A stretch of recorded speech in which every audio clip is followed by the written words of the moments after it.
Bonjour à tous, bienvenue pour une nouvelle vidéo sur Échecs et Maths. La toute première vidéo que j'ai postée sur cette chaîne était sur le jeu The Seventh Continent, qui est un jeu dont vous êtes le héros, où vous allez piocher des cartes qui ont l'air d'être dans le désordre pour ne pas que vous puissiez deviner ce que ça va être. Constituer un plateau, il va y avoir des cartes d'action, des cartes monstres, des rencontres, des trésors. C'est un jeu incroyable qui prend des dizaines et des dizaines d'heures par partie. Aujourd'hui, Serious Poulp sort, j'allais dire la suite, mais pas vraiment. C'est un jeu qui utilise le même système et je leur ai demandé un prototype qu'ils ont été très gentils et m'ont envoyé, comme vous pouvez le voir. Du coup, je vais vous présenter The Seventh Citadel, qui est un jeu très similaire.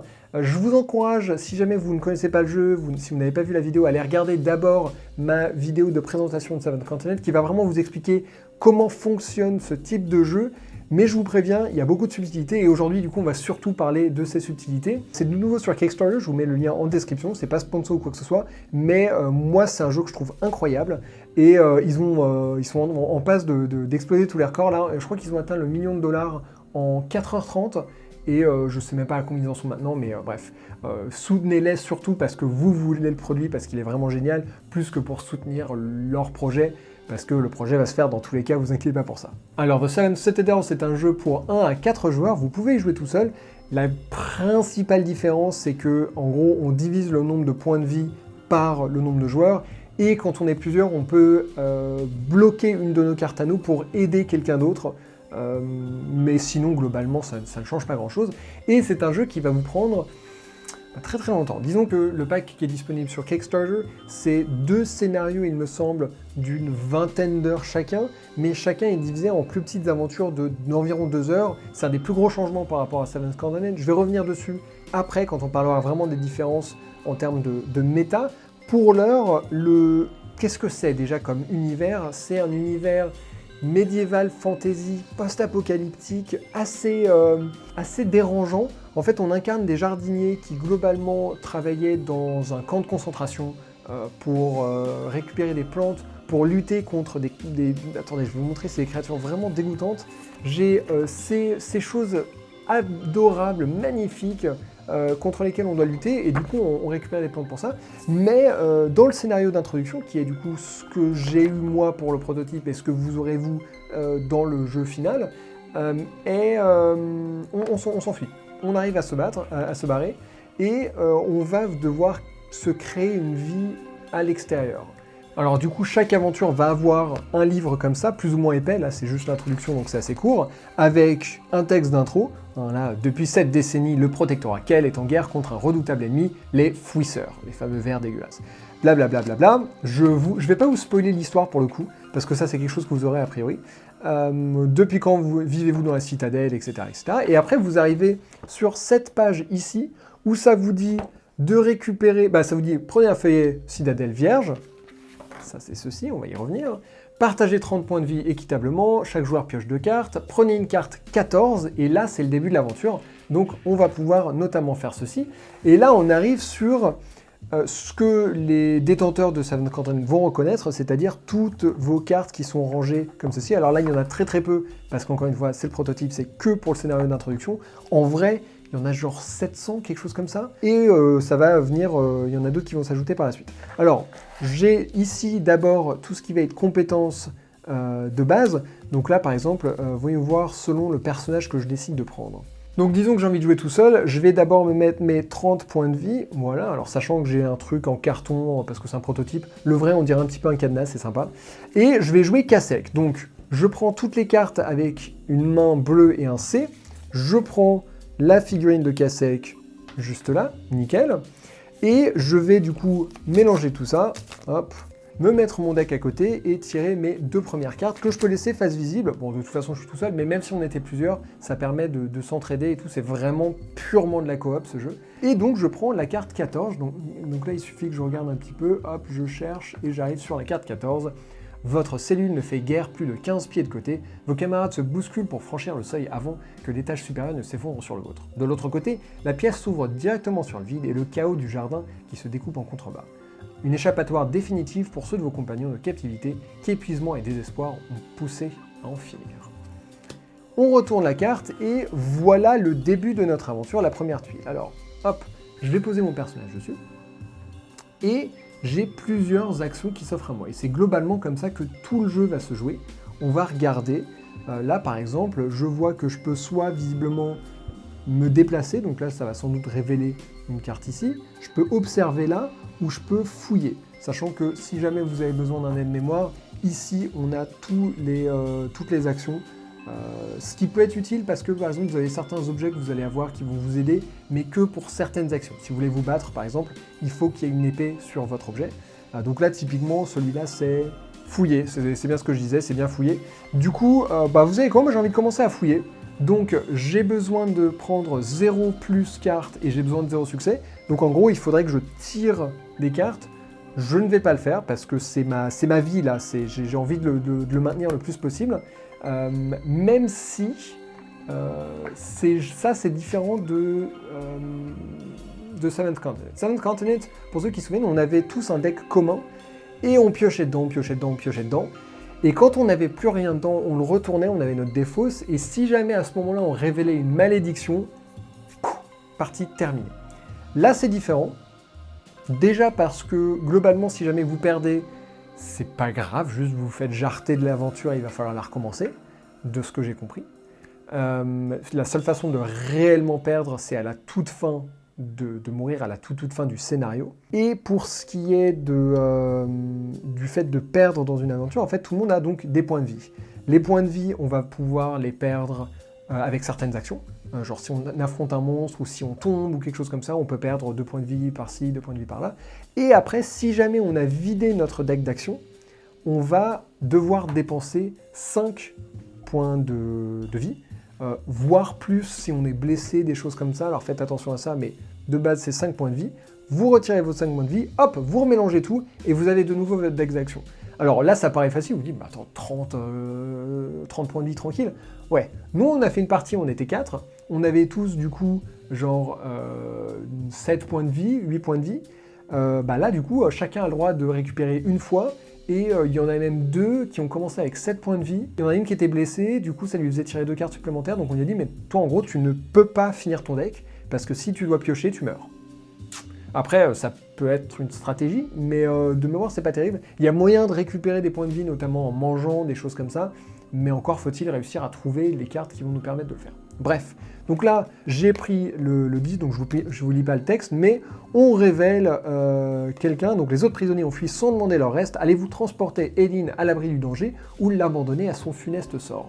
Du coup là vous allez poser cette fameuse Eileen juste au-dessus, et soit on la laisse, on n'est pas obligé d'interagir avec cette carte, soit on peut faire l'action, juste là, alors c'est un truc d'une épreuve de force, on doit tirer 2 cartes ou plus, et on n'est pas obligé d'avoir de succès, par contre donc, ça nous demande de l'énergie, et après il va se passer quelque chose d'autre, on va transformer cette carte-là en carte jaune, donc on va aller récupérer la carte 10 jaune, que vous voyez juste ici. Je vais pas le faire pour l'instant, je vais plutôt regarder genre en 12, qu'est-ce qu'il y a si je regarde un petit peu en contrebas, hop, et que je prends la carte 12, vous voyez que d'ailleurs, non il n'y en a qu'une seule. Hop, là on voit, encore une fois je vous passe les textes, ça je préfère que vous en profitiez vous-même. Immédiatement après que cette carte a été révélée, prenez une carte 49, et si un participant a une carte ayant le mot-clé encombrant, prenez une carte 17. Ce n'est pas mon cas. Et là du coup, on a récupéré une carte espoir. Vous pouvez ranger cette carte pour débloquer une de vos cartes bleues, c'est-à-dire que quand on peut bloquer une carte pour aider quelqu'un, vous pouvez ranger 5 cartes espoir pour prendre une carte 99. Je ne sais pas ce qu'elle fait la carte 99. Hop, cette carte-là, du coup, je la mets de côté, et en gros, elle est, je peux même en vrai la mettre, hop, on est censé la mettre là-dessus. Et donc ça, c'est notre réserve commune, c'est notre sorte de besace, et ça, c'est vraiment en commun à tout le monde dans l'aventure. Et pour terminer, par exemple, si je prends la carte 15, hop, juste là, vous voyez, hop, j'ai le passage. Donc clairement, je vais l'emprunter parce que c'est comme ça que je vais pouvoir me barrer. Je quitte précipitamment la cellule, donc je fais une action, donc cette fois-ci, par contre, hop, je vais devoir tirer une carte, et on peut la transformer en, du coup, 15 doré. Hop, juste là, donc celle-là, on l'enlève, et boum. Et donc vous voyez que, là également, on y déplace, ouais, le joueur actif, il déplace sa figurine, boum. Donc là, j'ai du coup la défausse. Voilà comment le plateau va se constituer au fur et à mesure. Là, par exemple, je peux voir que en dessous et à côté, on a ces cartes-là qui sont des cartes épreuve, on va dire. J'imagine qu'elles ont un vrai nom. Et il va falloir, du coup, si jamais je décide de descendre, la retourner et voir marche ou crève. Donc, lorsque vous lisez l'épilogue... Ah, ok, d'accord. Donc là, on a... C'est une quête. J'ai récupéré une quête, très bien. Je vais la mettre dans mon sac. Et ce qui veut dire que juste en dessous, j'ai la carte 19 qui se révèle. Hop, donc là, je viens chercher la carte 19. Je lis le texte. Et hop, on a notre couloir qui continue. Etc., etc. Ça va continuer et ça va former le monde. Alors, c'est pas un continent cette fois-ci. Là, en l'occurrence, c'est juste... là, c'est la citadelle. Mais d'autres fois, ce sera un camp de bandits, j'en sais rien, une ferme... Ça, ce sera la découverte quand la version finale sortira, mais voilà le principe. Donc, pour ceux qui connaissent Seventh Continent, vous reconnaissez beaucoup de choses. Pour ceux qui ne connaissent pas, vous avez découvert sans doute beaucoup de mécaniques, mais voilà comment se joue le jeu. À chaque fois que vous allez vouloir faire une action, il va falloir utiliser des cartes. Par contre, on a certaines actions qui sont du coup beaucoup plus difficiles que d'autres. Donc sans aucun contexte, je vais vous montrer maintenant cette carte-là. C'est un boss globalement, et c'est une des nouvelles fonctionnalités du jeu, une nouvelle mécanique que je trouve vraiment cool justement pour donner de l'importance à ces combats de boss. Alors je vous montre pas où on le rencontre ou quoi que ce soit, mais l'idée c'est que vous allez prendre le nombre d'étoiles qu'il y a là, donc là c'est 3, hop, je le pose ici, et je vais avoir la possibilité de l'affronter. Malheureusement il y a une chaîne, ce qui fait que, vous voyez que là en termes de cartes il y a 1+, et ben en fait, même si je tire 3 cartes, je dois en garder qu'une seule. Je peux pas juste me dire, oh c'est super difficile, je vais prendre 7 cartes, comme ça j'aurai, si j'ai 5 succès, ben j'ai 5 succès. Non, non, là, je garde que la meilleure, donc disons qu'on va en prendre 2. Hop. Et j'ai eu 0 succès, comme vous pouvez le voir, c'est-à-dire que je n'ai pas eu d'étoile là. Alors il y a moyen d'avoir des bonus comme ça, mais je n'ai pas de cartes qui me le permettent. Alors ouais, du coup j'affronte un boss sans avoir aucun équipement, donc c'est chaud. Ce qui veut dire que non seulement je n'ai pas de succès, donc je ne peux pas changer la face de ce dé, mais en plus, du coup, à côté, il y a quand même des choses qui se passent. Si jamais j'avais réussi, je l'aurais descendu, ce qu'on va, j'espère, faire un peu plus tard, mais là, j'ai raté, ce qui fait que non seulement je perds 2 cartes de ma défausse, mais par contre, je vais pouvoir en garder une. Alors, Du coup, je suis dégoûté, parce que là, il y en a une qui avait 2 étoiles, ça aurait été vraiment super à avoir. Et je vais garder cette carte-là. Vous voyez qu'il y a une main avec un 1, ce qui veut dire que j'ai le droit de garder une de mes cartes. Et celle-là, je l'avais gardée alors que je n'étais pas censé le faire. Défausser cette carte à l'étape de préparation pour pouvoir en appliquer l'effet, je vais le faire parce que ça va me donner de base une étoile. Donc du coup, je vais retirer 2 cartes, en fait je vais refaire la même action, et là cette fois-ci, ça change rien. J'ai là une étoile, les deux avaient une étoile en fait, une étoile là parce que je l'ai défaussé, ce qui veut dire que je peux passer cela de 3 à 1, parce que j'ai eu 2 étoiles, donc 2 succès. Mais ceci dit, pour cette action, c'est quand même un échec, donc je dois redéfausser 2 cartes, en garder une des 2. Je vais garder spécialité. L'autre, elle a l'air super dangereuse. Il se passe des trucs cool, mais on prend quand même 3 de dégâts, donc bon. Et je vais essayer une dernière fois, et bah non, là c'est pas bon, parce que j'allais dire oui, ça fait une étoile, mais non, parce que c'est qu'une seule carte. Je suis en train de dilapider mon deck. Ne faites pas les boss tant que vous n'avez pas d'objet, hein. Du coup, maintenant, il faut que je mélange. J'ai plus de cartes, du coup, c'est pas très très grave. Là, c'est juste pour vous montrer. Hop, je passe de 30 à 25 points de vie. Et je vais retenter la même action. Hop. Et cette fois-ci, comme vous pouvez voir, si je garde cette carte-là, j'ai bien une étoile. Donc, je défausse, mais cette fois-ci, j'ai réussi. Donc, je vais descendre le dé. Cette fois-ci, il y a une difficulté de 4. Je vais pas continuer, hein, parce que vous voyez que j'ai vraiment pas le niveau actuellement, mais en gros, là, pour battre ce monstre-là, maintenant, il me faudrait 4 succès, toujours avec une seule carte, et si jamais je réussis, c'est cool, je retourne la carte, j'ai une carte jaune et tout, il se passe quelque chose d'autre. Si jamais je rate, je garde une carte, cool, mais je prends 2 blessures. Donc c'est où vous voyez que j'ai beau avoir 25 points de vie, à ce rythme-là, ça va vite descendre. Bref, donc ça c'est une des mécaniques les plus cool je trouve, c'est ces sortes de combats qu'on va pouvoir faire l'un après l'autre en groupe pour essayer de baisser la difficulté et réussir une tâche sur plusieurs tours. Une autre nouvelle mécanique s'appuie sur ce nouveau carnet qui est le livre des dialogues. On a des dialogues maintenant, c'est vraiment cool, on a des vraies interactions. Donc là par exemple, cette carte-là, on me dit dessus qu'il faut que je fasse une action pour discuter avec lui. Je peux tirer des cartes si je veux, mais aucun intérêt. Et il faut que je lise 008. Donc là, je vais regarder dans mon carnet de dialogue. 008, l'énigmatique individu ne vous laisse pas le temps de prendre la parole. « Libérez-moi, vite, avant qu'il ne se réveille !» vous presse-t-il, désignant du menton le corps inanimé. « On est du même côté. » vous le libérez, lisez 001, vous courez le risque de patienter, lisez 015. Et en fait, je ne vais pas vous en dire plus, mais c'est super bien fichu.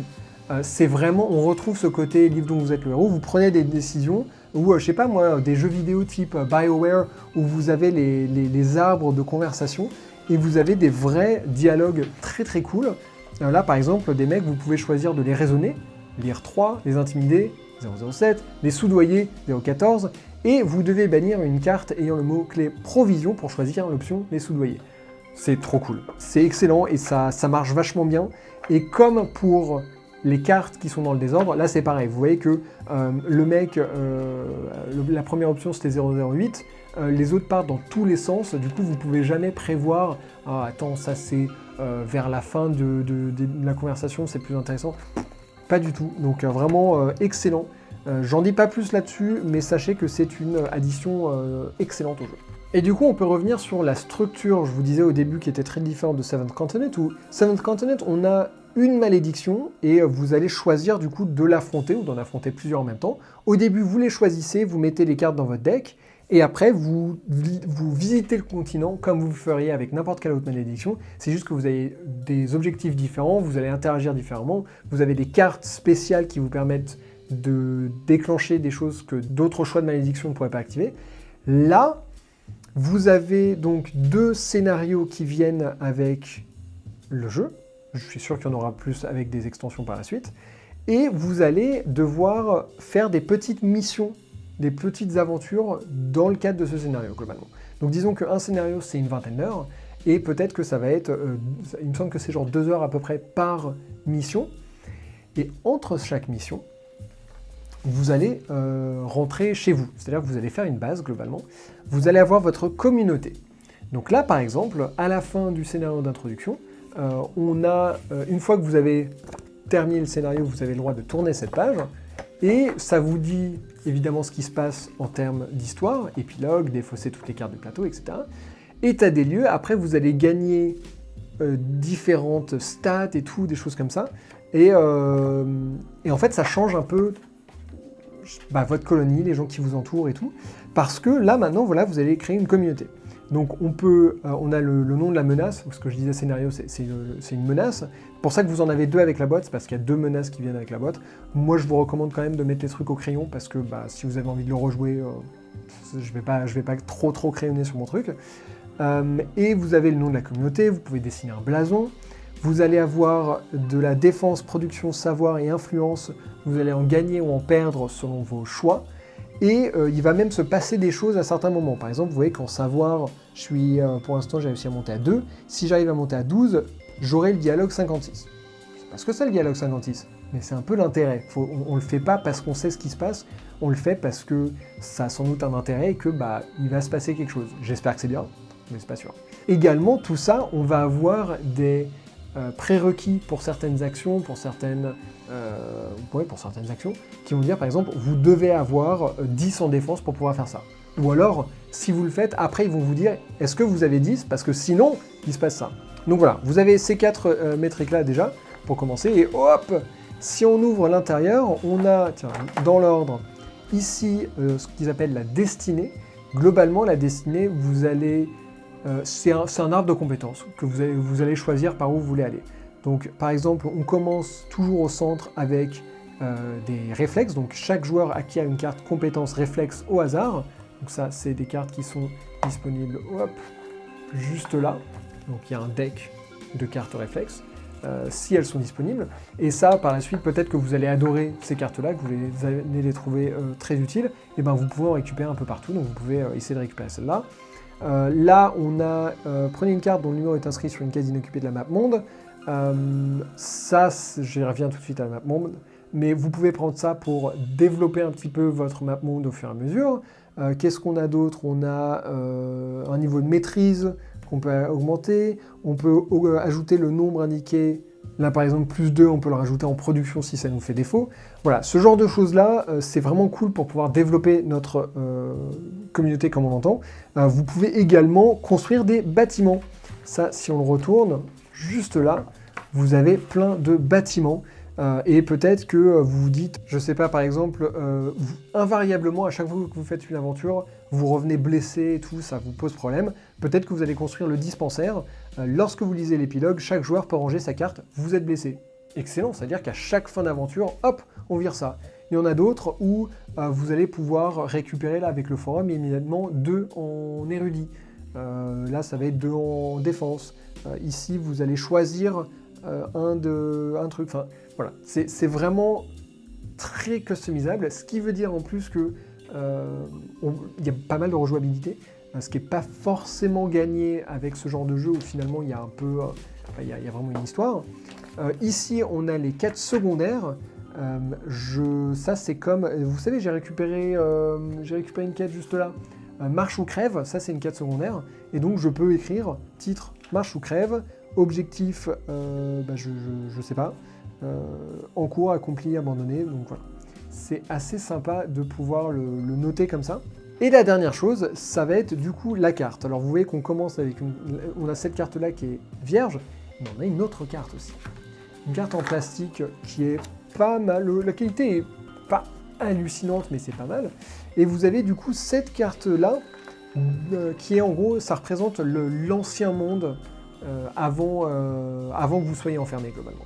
Et vous allez maintenant pouvoir le mettre à jour avec des cartes que vous allez récupérer pendant des aventures globalement. Donc là par exemple à la fin du scénario d'introduction, je peux prendre la carte 142 et la mettre en jeu à l'emplacement indiqué sur la map monde. Hop, la carte 142, elle est juste ici, donc je la glisse là. Et imaginez quand tout ça va être recouvert, parce que on a des cartes différentes qui vont s'afficher. C'est-à-dire que là par exemple j'ai la carte 130 qui s'affiche, et en plus, là j'ai ces flèches qui vont me permettre de construire de récupérer ces tuiles-là par la suite, grâce à mon arbre de destinée notamment. Et du coup, en fait, c'est en train de devenir un vrai RPG ce jeu. Seventh Continent, c'était plus un jeu de survie, un jeu die and retry, où vous alliez essayer de vaincre la malédiction et rater, et c'est pas grave, on remet le couvert, on range tout et on recommence. Là, ça se construit plus sur la durée, si jamais vous perdez, c'est pas grave, vous pouvez recommencer juste derrière, vous n'avez pas perdu 15 heures, parce que c'est ça vraiment le problème, c'est que vraiment vous pouviez investir 15 heures, 20 heures dans une malédiction pour finalement perdre lamentablement. Là, vous allez vraiment construire quelque chose au fur et à mesure. Je trouve qu'il y a une vraie histoire qui émerge. Et je sais pas à quel point ça se voit avec tout ce bazar que j'ai fait sur la table, mais on a vraiment des mécaniques nouvelles par rapport à Seventh Continent qui valent vraiment le coup. En ce qui me concerne.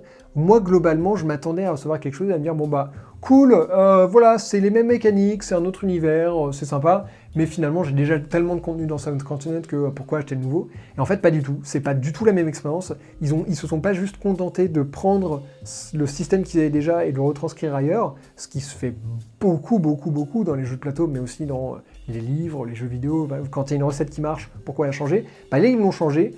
Et c'est un autre type de jeu. Moi, je pense, moi qui pourtant aimais déjà Seventh Continent, je pense que c'est quelque chose qui va encore plus me plaire. Donc voilà.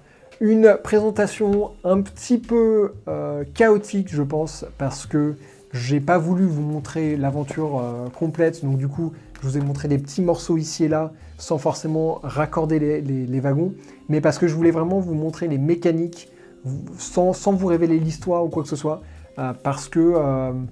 dans ce monde post-apo, l'histoire est un des intérêts principaux, notamment parce que Seventh Continent, on voyait bien que c'est quelque chose où on pouvait parfois être frustré de ne pas pouvoir connaître l'histoire parce qu'on n'arrivait pas à battre le jeu. Là, ils s'en sont rendus compte et c'est un jeu dans lequel justement l'histoire est beaucoup plus centrale et on va pouvoir la vivre quoi qu'il arrive, même si on est mauvais. Globalement. Voilà, bah écoutez, le lien est dans la description, j'espère que cette vidéo vous a plu. J'ai joué au prototype, donc je connais le jeu, si jamais vous avez des questions, n'hésitez pas à me les poser en commentaire, je ferai mon mieux pour y répondre. Et puis j'espère vous retrouver très bientôt. Bye bye.